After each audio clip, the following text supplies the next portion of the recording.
O segundo turno das eleições no Brasil vai acontecer e as pessoas perguntam para o MSU, e nós do MSU discutimos e decidimos tomar uma posição no segundo turno. Faz diferença votar em A ou B ou não votar? Para nós do MSU, para o povo da escola pública, para o povo que veio da periferia, para o povo negro, para o povo indígena, na luta pelo direito à universidade do Brasil, faz diferença sim se a gente vota em fulano, se a gente vota em ciclano. Os exemplos são da história do Brasil, os exemplos que nós vivenciamos. Por exemplo, no governo do Fernando Henrique Cardoso, nós não tivemos nenhuma bolsa de estudo pública em universidade privada. Nós não conseguimos conquistar isso, apesar de toda a luta do MSU. Não tivemos a vaga na universidade pública como um direito público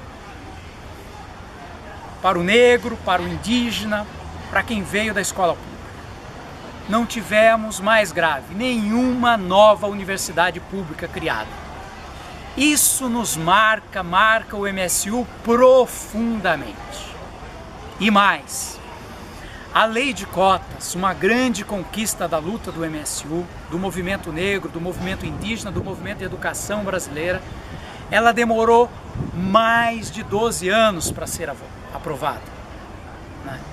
Quem segurou essa aprovação? Que forças políticas, que grupos de interesse seguraram essa aprovação? Ora, não sejamos ingênuos. Grupos como aqueles que apoiam a candidatura do Aécio Neves. Então, nós temos todas as críticas que a maioria dos cidadãos brasileiros tem ao jeito do atual governo tratar, principalmente com os movimentos sociais, principalmente com coisas que a gente não gostaria de ver nas manchetes mais deste país. Mas nós não podemos brincar. Nós sabemos que, apesar das contradições, apesar dos erros, nós conseguimos aprovar o ProUni, nós conseguimos aprovar a lei de cotas, nós conseguimos a criação de novas universidades. E isso transformou sonhos de pessoas sem universidade em realidade nesse país. Não aquele sonho abstrato, mas coisas reais aconteceram nesse país. 1,5 milhão de pessoas se formaram no ProUni, 1,5 milhão de pessoas são bolsistas do ProUni, 400 mil pessoas se formaram no ProUni, um monte de gente foi para a Universidade Federal que nunca na história tinha ido antes. Nós precisamos avançar muito mais.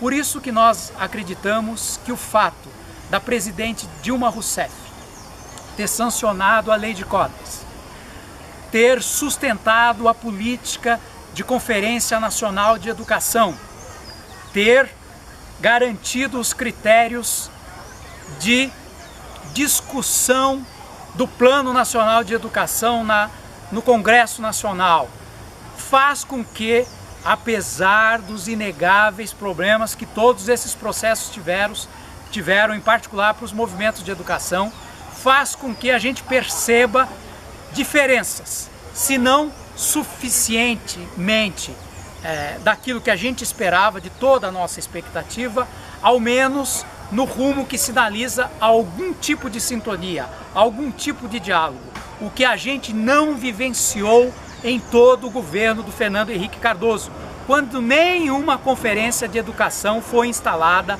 no Brasil, quando a democracia foi travada e quando o direito à universidade do país não teve nenhuma novidade de envergadura para as famílias da periferia, para o povo negro, para o povo indígena, para o sistema de educação brasileiro. Nós acreditamos que muita coisa ainda falta a ser feita no país. Mas nesta hora grave da história do Brasil, o MSU tem a dizer para o Brasil que uma política de pão e queijo, ou uma política de pão de queijo, ou uma política de café com leite, ou uma política de novos coronéis, vindo de famílias tradicionais, com discursos de governança muito vinculados ao setor financeiro da economia, que no momento tenta transformar toda a ascensão social brasileira num único universo de consumo e só, um consumo vulgar. Nós precisamos de reconhecer que isso não é suficiente para alimentar o sonho nesse país e a história desse país. Haja as contradições que existam e nós não temos responsabilidade sobre elas, nenhuma responsabilidade. É bom que se frise, os movimentos sociais não têm responsabilidade sobre elas. Mas nesse momento, entre os neoliberais, entre o Estado mínimo, que, repito, foi a regra na história do Brasil desde 1824 até 1830. O Brasil tinha 7 ministérios. E a estruturação do Estado brasileiro, o desenvolvimento com equidade social do Brasil, o direito do negro, do indígena ao emprego, à renda, à representação política, a necessidade da reforma política, faz com que nós optemos, nós do Movimento do Sem Universidade, pela candidatura de Dilma Rousseff, que tem história, lutou contra a ditadura, que tem história pessoal e história política nesse país.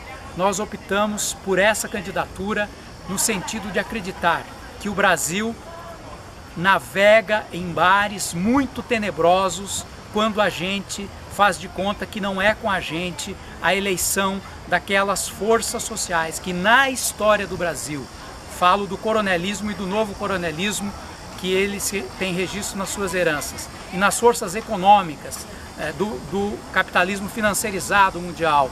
Essas forças, elas não brincam em serviço, elas sabem muito bem o tamanho do seu apetite.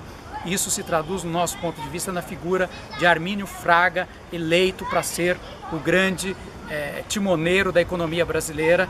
Ele próprio, um agente, é só clicar no Google, né, um agente aí do mercado financeirizado, da grande jogatina mundial que se transformou a economia financeirizada, né? Então, nós não podemos titubear e nós cumprimos com isso o nosso dever de cidadania, o dever do movimento social, de fazer uma reflexão e de torná-la pública neste momento grave da história do Brasil. O MSU indica o voto, pede o voto, o empenho contra todo tipo de fascismo, contra todo tipo de ódio, contra todo tipo de precaução. Nós pedimos o voto para Dilma Rousseff para presidente do Brasil.